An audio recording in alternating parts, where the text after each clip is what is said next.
جی سامعین کرام، مست FM 103 میں آپ کے ساتھ آپ کا میزبان اسرار چودھری. کیسے ہیں آپ؟ خیریت سے ہیں؟ طبیعت، صحت، مزاج کیسا ہے آپ کا؟ جی، اور ایک بار پھر میں آپ کی خدمت میں پروگرام میڈیکل میٹرز لے کر حاضر ہوں.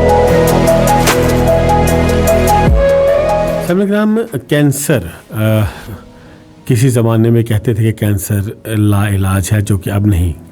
کینسر کا علاج ممکن ہے اور کینسر کی جو پیشنٹس ہیں ان کو باقاعدہ طور پر جو ہے وہ ٹریٹ کیا جاتا ہے. آج دنیا بھر میں 4 فروری کے حوالے سے ورلڈ کینسر ڈے کا دن جو ہے وہ منایا جا رہا ہے. بہت ساری واکس کا اہتمام کیا جا رہا ہے، بہت سارے لوگ جو ہیں وہ سیمینار کر رہے ہیں، پروگرام ہو رہے ہیں تاکہ آگہی ہو سکے، تمام لوگوں تک پہنچایا جا سکے کہ کینسر کا علاج ممکن ہے.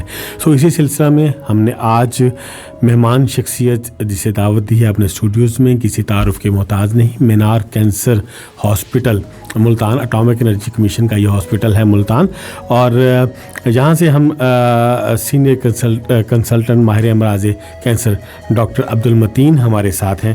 ڈاکٹر صاحب ویلکم کہتے ہیں آپ کو، خوش آمدید کہتے ہیں اسٹوڈیوز میں. السلام علیکم. بہت بہت شکریہ اسرار بھائی آپ کا، اور آپ کے چینل کے توسط سے آپ نے مجھے اتنے اہم موقع پر یہاں پہ آنے کی دعوت دی، کیونکہ جیسے آپ نے فرمایا کہ ورلڈ کینسر ڈے پوری دنیا میں منایا جاتا ہے ہر سال 4 فروری کے حوالے سے. تو اس میں اس سال کا تھیم جو ہے وہ کلوز دا کیئر گیپ رکھا گیا ہے. جی، پچھلی سال بھی یہی تھا، اس سال بھی یہی ہے. اس کا بیسیکلی مقصد یہ ہے کہ کینسر کے تمام مریض، چاہے وہ غریب ہوں، امیر ہوں، جس مرضی اس میں ہوں، ملک میں ہوں، سب کو یکساں سہولیات فراہم ہو سکیں اور ساروں کا ایک طریقے سے علاج ہو سکے، تاکہ ہر ایک کو صحت یاب ہونے کا چانس مل سکے. جی ڈاکٹر صاحب، آپ ہمیں سب سے پہلے جنوبی پنجاب کے حوالے سے بتائیے گا کہ جنوبی پنجاب میں کینسر کا مرض کتنا ہے، آپ دیکھتے ہیں روزانہ کی بنیادوں پر، اور کس قسم کا کینسر جو ہے وہ زیادہ ہو رہا ہے؟ جی، جنوبی پنجاب کے حوالے سے جہاں تک ہمیں سب سے پہلے کینسر کے جو اس میں جو ریشوز ہیں، اس سے پہلے میں یہ بتانا چاہوں گا کہ یہاں پہ کیونکہ لٹریسی ریٹ اتنا زیادہ نہیں ہے، لوگوں کو آگاہی نہیں ہے مرض کے بارے میں، تو اس وجہ سے بہت سارے لوگ لیٹ پریزنٹ کرتے ہیں، ہمارے پاس بہت دیر سے پہنچتے ہیں. اچھا. تو اس وجہ سے جب بیماری ایسی سٹیج پہ داخل ہو جائے کہ جب علاج بہت زیادہ کامیابی سے نہیں ہو سکتا، اس وقت مریض آتے ہیں. جی. تو زیادہ کامن جو کینسر ہمارے پاس یہاں بھی عورتوں میں چھاتی کا سرطان ہے، وہ بہت زیادہ کامن ہے. اس کے علاوہ بڑی آنت کا کینسر ہے، جگر کا کینسر ہے، اور منہ اور گلے کا کینسر یہاں بہت زیادہ پایا جاتا ہے. اس کی مین وجہ یہ ہوتی ہے کہ تمباکو نوشی کرتے ہیں لوگ، اور جو ہے نا اس وجہ سے یہ منہ اور گلے کا کینسر کامن ہوتا ہے. جی ڈاکٹر صاحب، تھوڑا سا یہ بتائیے کہ پچھلے سالوں سے، گزشتہ سالوں سے اور اب کے میں دیکھا جائے جو اویئرنیس ہوتی ہے، اویئرنیس کمپینز ہوتی ہیں ریڈیو، ٹی وی اور اخبارات میں جو بتایا جاتا ہے، اویئرنیس دی جاتی ہے، کیا آپ سمجھتے ہیں کہ اب ہم دیکھتے ہیں ہر تیسرا چوتھا پیشنٹ ہی ہمیں لگتا ہے، یا 5واں پیشنٹ جو ہے وہ کینسر کے مرض میں مبتلا ہے؟ کیا اس کی وجہ اویئرنیس ہے یا واقعی مرض تیزی سے بڑھ رہا ہے؟ جی، یہ بڑا اہم سوال ہے. میرا خیال ہے یہ دونوں چیزیں اس میں اس کا فیکٹر آتا ہے کہ جو ڈیفینیٹلی مرض کی آگاہی بھی بڑی ہے، اور لیکن اس کے ساتھ ساتھ مرض کا جو تناسب ہے وہ بھی بڑھتا جا رہا ہے. اس کی وجہ یہی ہوتی ہے کہ جب ہم بات کرتے ہیں کینسر کے مرض کی، تو اس کی جو ہے نا وجوہات میں سب سے ٹاپ پہ تمباکو نوشی، جیسے میں نے پہلے عرض کیا، اور اس کے بعد ہیپاٹائٹس بی اور سی کا مرض بھی ہے، جس کی وجہ سے جگر کا سرطان بہت کامن ہے.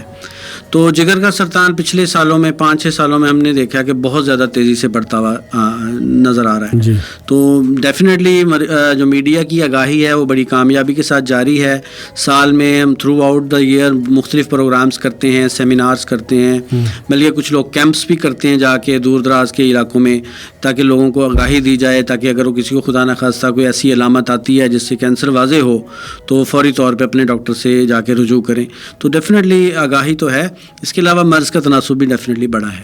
ڈاکٹر صاحب جی، گورنمنٹ کے اقدامات ہیں، خاص کر جو صحت سہولت کارڈ ہے، اس کے حوالے سے بتائیے گا کہ اس کی وجہ سے اگر کوئی کینسر پیشنٹ ہے اس کو کیا سہولیات ہیں، اور مینار اس میں اپنا کیا کردار ادا کر رہا ہے؟ جی یہ بڑا اہم سوال ہے، کیونکہ پچھلے 2 سال سے جب سے ہم نے یہ صحت سہولت کارڈ پہ مریضوں کا علاج شروع کیا ہے تو اس سے بہت سارے جو ہے نا کینسر کے مریض شفا یاب ہوئے ہیں. کیونکہ پہلے ہم جب صحت کارڈ آنے سے پہلے جو علاج کرتے تھے اس میں ہمیں دیکھنا پڑتا تھا کہ مریض کس طرح کی دوائی افورڈ کر سکتا ہے اور وہ کہاں سے ارینج کرے گا، کیونکہ بعض مریضوں کے گھر پہ تو کھانے کے پیسے بھی نہیں ہوتے. تو لیکن اس کارڈ کی وجہ سے بہت سارے مریضوں کو اسٹینڈرڈ دوائی دی گئی اور الحمدللہ اس سے کافی سارے جو ہے نا پیشنٹ جو ہے نا وہ شفا یاب ہو چکے ہیں. مینار میں جہاں تک آپ نے سوال کیا کہ مینار کیا اس میں رول پلے کر رہا ہے، تو میں آپ کو یہ بتاتا چلوں کہ مینار جو ہے نا اٹامک انرجی کمیشن کا ایک ادارہ ہے اور پاکستان اٹامک انرجی کمیشن کے پورے پاکستان میں 19 سینٹرز کام کر رہے ہیں جو کہ کینسر کے میکسیمم پیشنٹ جو پاکستان میں ہیں تقریباً 70 to 80% کینسر پیشنٹس کو یہی جو 19 سینٹر ہیں یہ کیڈر کرتے ہیں. تو مینار کینسر ہاسپٹل بھی باقی سینٹرز کے ساتھ ساتھ ایسا ادارہ ہے جس میں تشخیص کی بھی ساری سہولیات اویلیبل ہیں اور علاج کی بھی ساری سہولیات اویلیبل ہیں.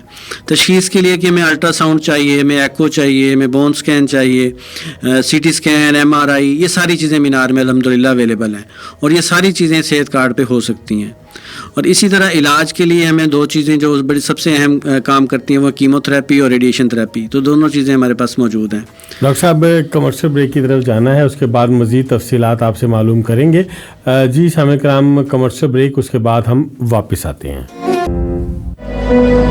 جی ویلکم بیک. سامعین کرام، ہمارے ساتھ موجود ہیں ماہر امراض کینسر جناب ڈاکٹر عبدالمتین، ان سے بات کر رہے ہیں ہم ورلڈ کینسر ڈے کے حوالے سے. ڈاکٹر صاحب سب سے پہلے تو یہ بتائیے کہ بہت سارے لوگ جو ہیں وہ آپ کے پاس آتے ہوں گے، جی یہ پھوڑے لے کر، یہ جڑوں والا پھوڑا ہے، سرائکی میں کہتے ہیں ملا نکلا ہوا ہے. کیا یہ ہر پھوڑا، ہر جو گلٹی ہے، کیا وہ کینسر ہوتی ہے؟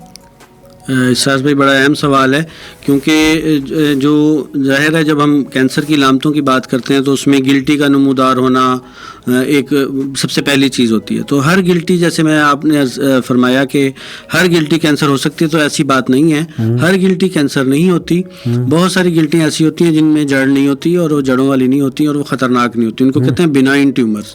اس میں سب سے اہم ہوتا ہے لائپوما، چربی اکٹھی ہو جاتی ہے جلد کے نیچے اور وہ بہت سارے جو ہے نا وہ چربی والے جو ہے نا دانے بن جاتے ہیں پورے جسم پہ. تو یہ والی کینسر کی علامت نہیں ہے. کینسر کی علامتوں میں سب سے اہم جو ہے نا کہ چھاتی کے اندر کوئی نئی گلٹی بن جانا خواتین کے اندر، بغل میں کوئی گلٹی بن جانا، گردن میں کوئی گلٹی نکل آنا، یا ایسی دائمی کھانسی، خشک کھانسی جس کے ساتھ بلغم بھی ہو اور اس میں خون بھی آئے. اس کے علاوہ منہ کے اندر کوئی ایسا زخم بن جائے جو ٹھیک نہ ہو رہا ہو. اسی طرح آواز کا بیٹھ جانا، یہ کینسر کی علامت ہے. جو ہمارا وائس باکس ہوتا ہے، لیرنگس، اس کا کینسر اس طرح ظاہر ہوتا ہے. اس طرح کھانے پینے میں دشواری پیدا ہو جانا، یا پیشاب یا پخانے کے رستے سے خون آنا، دائمی قبض رہنا. تو یہ ایسی علامتیں ہیں جن میں فوری طور پہ الرٹ ہونے کی ضرورت ہوتی ہے اور ڈاکٹر سے رابطہ کرنے کی ضرورت ہوتی ہے. ڈاکٹر صاحب یہ بتائیے کہ آپ نے بتا دیا کہ اس کی علامات کیا ہیں، اس کی تشخیص بارے بتائیے اور کیا اس سے بچا جا سکتا ہے؟ ہاں جی، یہ 2 سوال ہیں بڑے اہم کہ تشخیص کیسے کی جاتی ہے اور اس سے بچا کیسے جا سکتا ہے. تشخیص میں سب سے پہلی چیز ہے کہ ظاہر ہے جہاں کا کینسر ہوگا یا جہاں پہ کوئی مسئلہ ہوگا اس کے حساب سے ٹیسٹ ہوتے ہیں نا. تو سب سے اہم ٹیسٹ ہوتے ہیں جو وہ سی ٹی سکین ہے، MRI ہے، یا پھر اس میں جو اس سے بھی زیادہ اہم ٹیسٹ ہوتا ہے وہ ہوتا ہے بایوپسی کا ٹیسٹ، کہ جہاں پہ گلٹی ہے یا کوئی زخم ہے تو اس جگہ سے ہم نمونہ لے کر اس کو لیبارٹری میں بھیجیں اور وہاں سے اس کی تشخیص ہو کر آئے. تو اس کو جب تشخیص کر لیا جاتا ہے تو پھر اس کو اسٹیج کرنا ہوتا ہے کہ کس سٹیج کی بیماری ہے. اس کے لیے ہمیں سی ٹی سکین چاہیے ہوتا ہے اور MRI چاہیے ہوتا ہے. اس کے علاوہ ایک اور ٹیسٹ ہے پیٹ سکین، وہ بھی ہمیں جو ہے نا وہ مدد دیتا ہے کہ بیماری کی کیا سٹیج ہے. تو یہ تشخیص کی بات ہے. جب تشخیص ہو جاتی ہے تو پھر ہم علاج کی طرف جاتے ہیں. جہاں تک بچاؤ کا تعلق ہے اس میں جو ہے نا وہ ظاہر ہے اس چیز سے بچنا چاہیے جس کی وجہ سے کینسر ہوتا ہے. تو اوور آل پوری جو ہے نا وہ ایک جب ہم ایک بات کرتے ہیں تو اس میں یہ کہتے ہیں کہ اگر ہم صرف تمباکو نوشی، ہر قسم کا تمباکو اس کا یوز بند کر دیں تو 30% کینسر سے پریونٹ ہو سکتے ہیں. کہ تمباکو نوشی میں کیا کیا چیزیں آتی ہیں؟ سگریٹ بھی ہے، پان، بیڑا، نسوار، چھالیا، گٹکا، یہ ساری چیزیں تمباکو نوشی کے اس میں ہیں. تو اس میں جو اگر ہم اس سے بچ لیں تو 1/3 کینسر پریونٹ کیا جا سکتے ہیں. اسی طرح باقی اگر ہم اپنی جو ہے نا لائف کو صحت مند جو ہے نا وہ زندگی اپنائیں، جیسے واک کرنا ہے، ایکسرسائز کرنا ہے، فروٹس ویجیٹیبلس کا استعمال زیادہ کرنا ہے، جو ریڈ میٹ ہے جیسے بڑا اور چھوٹا گوشت دونوں کو اس کے استعمال کو کم کر دیں، تو اس سے بھی بچا جا سکتا ہے کینسر سے۔ اس کے ساتھ جو سب سے امپورٹنٹ چیز جو جگر کے کینسر سے بچنے کے لیے وہ ہیپاٹائٹس بی کی ویکسینیشن ہے، اور اگر کسی کو ہیپاٹائٹس سی ہے تو اس کا ٹریٹمنٹ ہے۔ اگر یہ چیزیں بھی ہم نے اپنے امپلیمنٹ کر لیں اپنی لائف میں تو کافی حد تک چانس ہے کہ 40-50% تک ہم جو ہے نا بیماری سے بچ سکتے ہیں۔ ڈاکٹر صاحب یہ بتائیے کہ جن خاندانوں میں فیملیز کے اندر پہلے سے مریض موجود ہیں ان میں کتنے فیصد چانسز ہیں کینسر ہونے کے؟ ہاں جی، یہ بڑا اہم سوال ہے۔ جو 5 سے 10% جو کینسر ہوتے ہیں نا وہ فیملیز میں چلتے ہیں، کہ اگر خاندان میں کسی کو ہے تو آگے ان کی اولاد میں یا کزنس میں ان میں کینسر ہونے کا چانس ہوتا ہے۔ اس میں چھاتی کا کینسر بڑا اہم ہے، اس کے علاوہ اووریز کا کینسر جو انڈا دانی کا کینسر ہوتا ہے، اسی طرح کولون کا کینسر ہے، یہ فیملیز میں رن کرتا ہے۔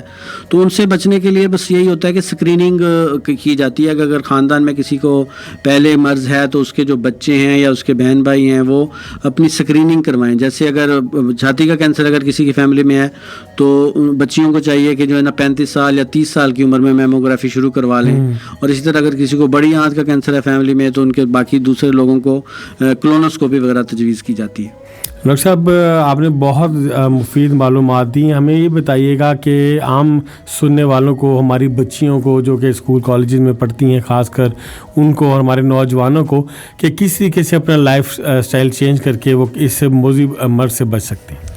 جی، اس میں وہی جیسے میں نے پہلے عرض کیا نا، صحت مند خوراک جو ہے نا وہ بڑی اہم ہے، کیونکہ ہم عمومی طور پہ ہم اپنے گھروں میں بھی دیکھتے ہیں تو سبزیوں اور پھلوں کا استعمال بہت کم کر دیا گیا ہے ہم نے، اور اگر ان کو بنایا بھی جاتا ہے تو بہت زیادہ جو ہے نا اس میں کبھی بڑا گوشت ڈال لیں گے، کبھی مٹن ڈال لیں گے، کبھی قیمہ ڈال لیں گے، پیور سبزیاں ہم نہیں کھاتے، تو یہ ایک بہت بڑا ڈرا بیک ہے۔ اسی طرح پھر باقی جو فاسٹ فوڈ کا کلچر جو ہم نے اپنا لیا ہے اس سے بھی جو ہے نا وہ بہت ساری چیزیں جو ہے نا ہماری خراب ہوتی چلی جا رہی ہیں۔ تو اس لیے جو ہے نا وہ صحت مند لائف سٹائل اور ریگولر واک، کیونکہ جو ہے نا اگر ہم جیسے اب آج کل بچوں کے اندر ٹرینڈ وہ ٹیبز اور موبائلز کا ہے کہ وہاں بیٹھے گیم کھیلتے رہتے ہیں اور فزیکل ایکٹیویٹی نہیں کرتے، تو اس کی وجہ سے جو ہے نا یہ کافی مسائل ان کو فیوچر میں فیس ہو سکتے ہیں۔ تو یہی میری تو مشورہ بھی یہی ہے، سجیشن بھی یہی ہے کہ اپنی جو فزیکل ایکٹیویٹی اس کو بڑھائیں، اور خوراک میں جو ہے نا نیچرل فوڈز جو ہے نا ان کو زیادہ سے زیادہ استعمال کریں۔